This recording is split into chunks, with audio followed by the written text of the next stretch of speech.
Welcome to a show where you will hear about how our liberty is being eroded by the very people that swear an oath to protect it. Today, the president signed a big new anti-terrorism bill that would expand the government's ability to track down terrorists, but at some cost.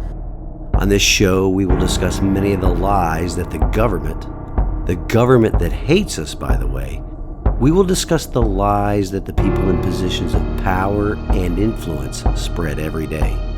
And what is the best way to confuse children? Confuse them about their sexuality, confuse them about their gender, expose them to things that their little brains are not ready for yet. That is how they are confusing children. It is leading to chaos, and Big Daddy government, of course, can be there to pick us all up and take care of us at the end of it. We will also talk about how current elected leadership at all levels of government has been corrupted by power and control, as well as discuss the types of leadership needed to correct our republic's course. We the people. Well, it's time to remember that we the people are the government. Providing assistance for the Ukrainians to defeat the Russians, that's the number one priority for the United States right now. I am your host, Larry Linton, retired U.S. Navy Command Master Chief and prior Tennessee House of Representatives District 12 candidate, and welcome to the Liberty, Leadership, and Lies podcast. Welcome to this week's show, ladies and gentlemen. Well, I'm currently preparing for another consulting trip out of town. This time it will be in East Texas, West Louisiana, and then finishing up in South Texas. There will be a whole bunch of windshield time this trip, logging in lots of miles, visiting with a bunch of different clients. I'm looking forward to doing my small part to engage, encourage, and possibly have a positive impact on large groups of people on this engagement. Now, here comes the weekly reminder where I ask the audience, if you like this content, be sure to share the podcast on all of your socials and with all of your email contacts. You can also follow me on all of my socials. I'm on Twitter, Truth Social, Instagram, Gab, Parler, GETTR, and of course we can't forget Telegram. Just search for Larry Linton or Liberty, Leadership, and Lies on any of those platforms.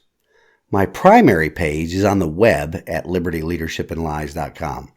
I also put out a monthly newsletter that contains links to all of my social media pages, as well as other information that does not make it into the podcast. If you're interested in signing up to receive the newsletter, just send me an email to larry@libertyleadershipandlies.com and let me know that you would like to start receiving it. Now, most of my content on the podcast and in my newsletter primarily deals with what is happening here in Sevier County, as well as all over the great volunteer state.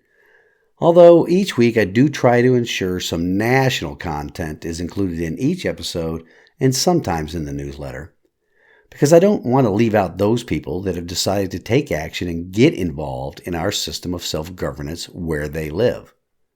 So, please be sure to subscribe to this podcast on whatever platform you listen to it on. The podcast is hosted on Spotify, Apple Podcasts, Google Podcasts, Overcast, Amazon Music, Audible, iHeartRadio, Pocket Cast, Radio Public, Stitcher, YouTube, and Rumble, and many others. You can share the show from those podcast hosts through your social media pages as well as your email contacts. I am going to plug again the fact that if you visit the show's homepage on Spotify for podcasters, there's a button you can click on located on the show's homepage so that you can support the show monetarily through a monthly donation. I'm only asking that if you can support the show monetarily, please consider doing so. It's not necessary, but it would be greatly appreciated.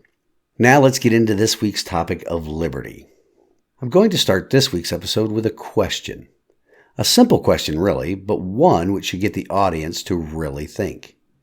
Which I know my listeners are really great at critical thinking. If you've been following the blog on the website, you know that I've been asking this question frequently for the week now.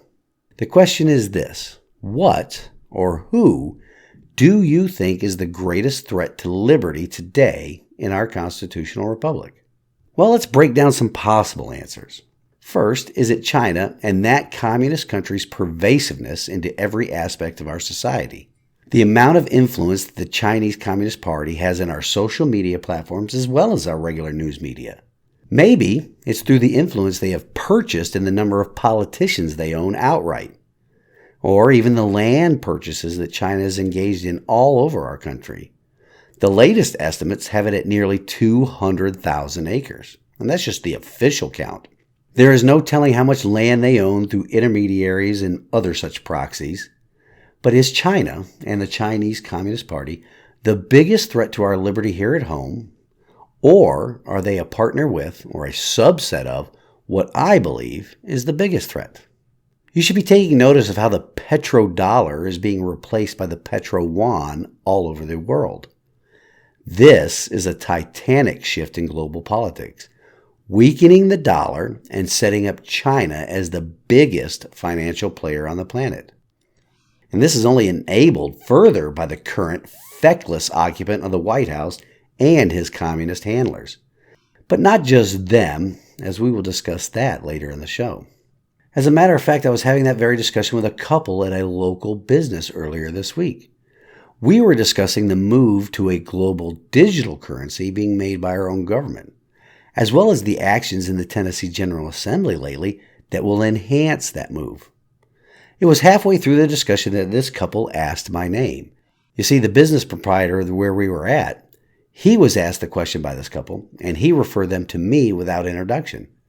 Anyway, it turns out after they asked my name and I told them who I was, they informed me that they had in fact voted for me during the November 2022 midterm elections. Small world, huh? But back to the topic. If you're an astute observer of politics here in this country, there is one fact that is plainly obvious. The people on the left, meaning the communists, absolutely want to weaken this country, internally and externally. And they are quite obvious about this too. But moving on, let's consider is the bigger threat Russia?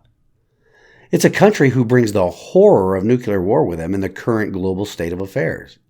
After all, they are a near-peer competitor, both militarily and geopolitically. But based upon what is going on in Europe right now, does Russia pose the greatest threat to our liberty here at home? Keep in mind, Russia has long been a destabilizing force in global affairs. From Lenin and the USSR all the way up to Putin and the Russian Federation today.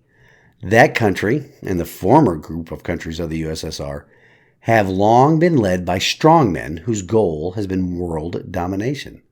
Because it is easier for a dictator or an oligarchy to emerge in a country controlled by socialism than it is for them to rise to power in a constitutional republic, where all governmental power is derived from the citizens. So the question is this: is Russia the biggest threat to our liberty, to the liberty of the citizens of the United States of America right now? Or, like China, do they just play a supporting role to what I believe is the biggest threat? Moving on, what about the narco-terrorists and the drug cartels that are using this administration's weakness on border security to enable the flooding of our nation with deadly fentanyl and the even deadlier incursion into the homeland by Central and South American gangs? Don't get me wrong here.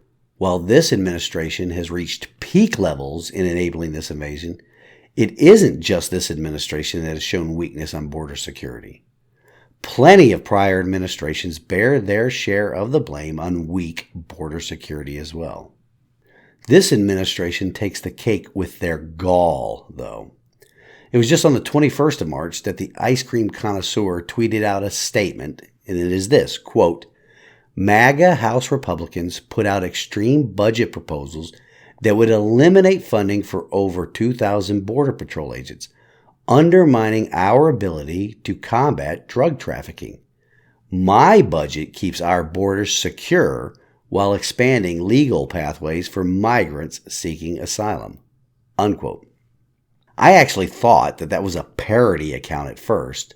It's almost as if that dementia-riddled old man and the rest of his America Last administration cannot see what is happening along our southern border. Cannot see, or won't see. Also, it is like they don't think that everyday Americans do not know what is happening along the Texas, New Mexico, Arizona, and California borders with Mexico. Our neighbor to the south is a failed nation state, in my opinion, much like Somalia in Africa. The elected government does not control things in that nation. The narco-terrorists and the drug cartels control that country. These narco-terrorists and drug cartels are also a people without any regard for the sanctity of life, much along the same lines of the left and their pro-abortion supporters inside our own country. Narco-terrorists and the drug cartels, they bring drugs and violence to every community across the fruited plain. They also bring with them child and human trafficking, enabling illegal immigrants to flood every state with people that are dependent on our nation's social safety nets, which is paid for by the sweat equity of every legal American citizen. Illegal immigrants do not bring diversity to our nation. They bring disease, drugs, human trafficking, and social dependence. Illegal immigrants suck up resources meant to educate and care for legal citizens. Are these narco-terrorists, drug cartels, and illegal immigrants the biggest threat to our liberty, though? Or are they like China and Russia, just a subset of what I believe to be the biggest threat to our liberty? You be the judge of that by the end of the show. Let's talk about a few more huge threats to the liberty of the citizens of these United States of America. Next up are the rogue nation-states of Iran and North Korea. Do these two countries pose a significant threat to our liberty here at home? Sure, they have an impact on global affairs within their sphere of influence, but how much does their saber-rattling activities really influence our liberty? Outside of the government and the military-industrial complex using fear-mongering to get us involved in unconstitutional wars, is that a significant impact on our liberty here at home? Of course, the act of terrorism around the globe that are sponsored by these rogue regimes have a direct impact on the family of those who are victims, but on us as a nation? I'm not sure their actions have a huge impact on the liberties of the citizens of our nation. In fact, I believe they are significantly less impactful than Russia and China. But like Russia and China, I believe these rogue nations are just a subset of the bigger threat to our liberty. What other threats to our liberty are out there right now? Well, I know of a huge one that I discuss quite frequently on this show. It is government-run, meaning controlled, public education. The 2022 midterms showed us all just how much public government education has twisted the minds of the generation of Gen Z. Here are some statistics from those midterms and how Gen Zs voted. On abortion, around 65% were motivated to vote to protect abortion access. About 70% of young people believe abortion should be legal in all or most cases. That regard for the sanctity of life almost mimics how the drug cartels and narco-terrorists feel about life, as I discussed earlier. So that leaves only 30% that believe abortion is morally wrong. I wonder where they learned that. It definitely wasn't by the mothers that gave birth to them. The moms that gave them life were definitely not pro-abortion at the time of their pregnancy, right? These young people most likely learned it by suckling at the teat of Big Brother's public education system. Those government institutions, along with colleges and universities, that further that indoctrination. Also, only 45% of young people view capitalism positively. That is despite evidence to the contrary that shows capitalism has lifted more people out of poverty than any other economic system, ever. Now get this though, 51% of those same young people view socialism positively. Again, this is despite evidence that socialism has never worked in all of human history. Why is that evidence ignored? Well, the evidence is only ignored by the public education system, not the children, because the evidence is not taught in public schools. Public schools are government schools. They are taught that socialism has never worked because it wasn't tried right before. They are taught that only the richest nation on the planet can do it correctly.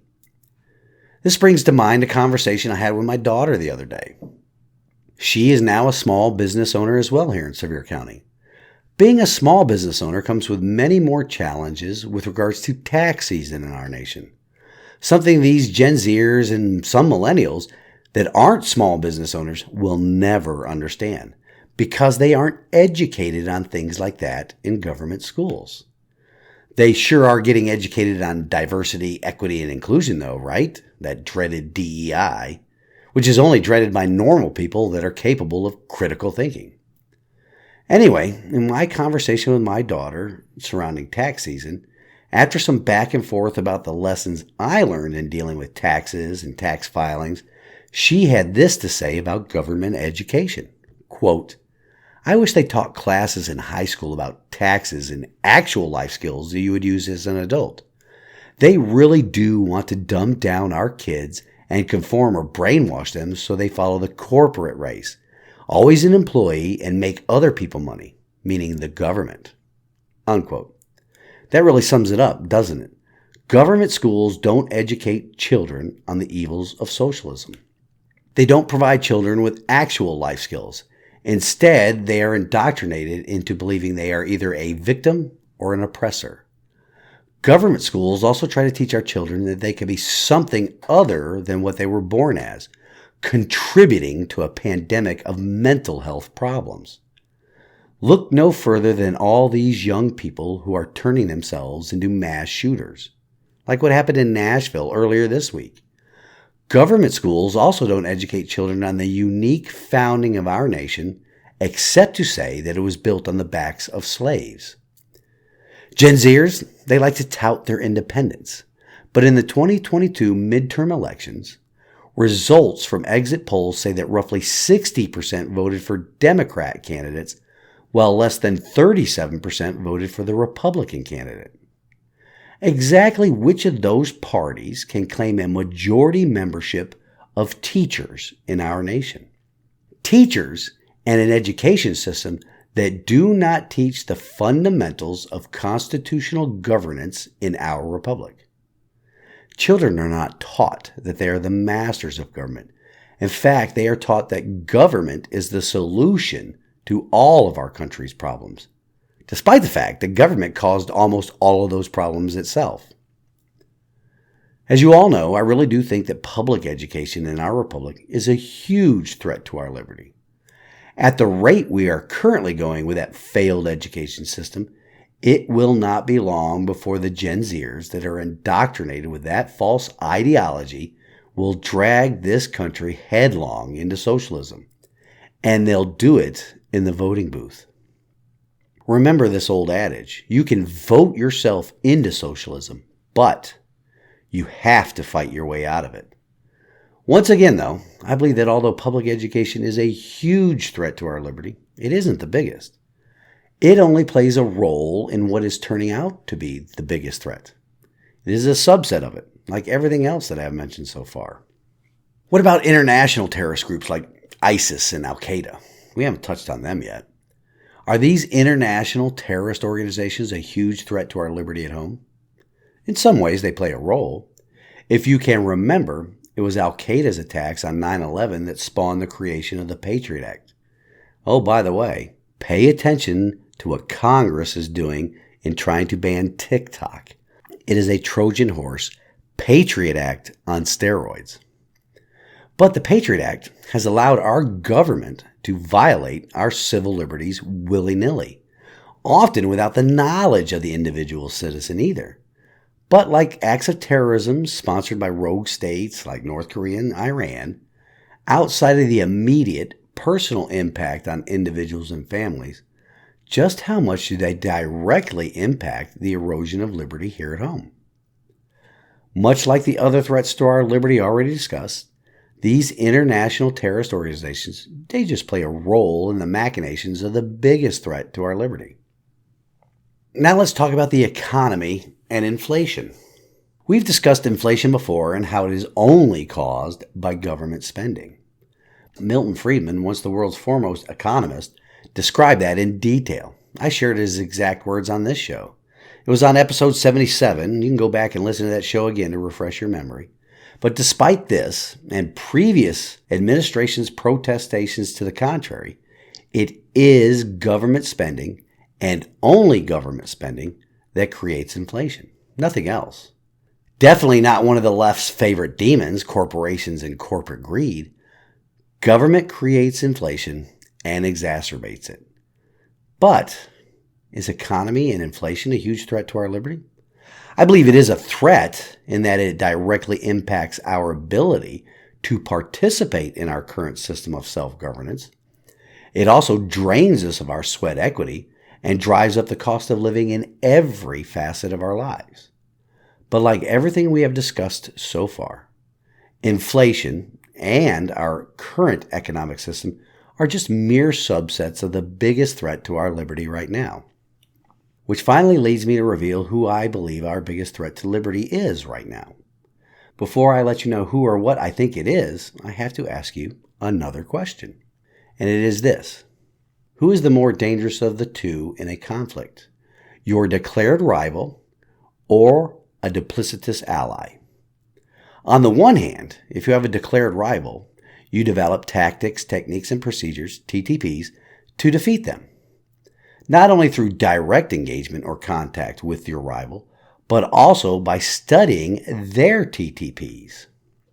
Some of the studies or observations are clandestine, meaning some of the TTPs you develop to counter or defeat your rival are clandestine as well. But the rivalry is right out there in the open. There are two declared sides in that conflict.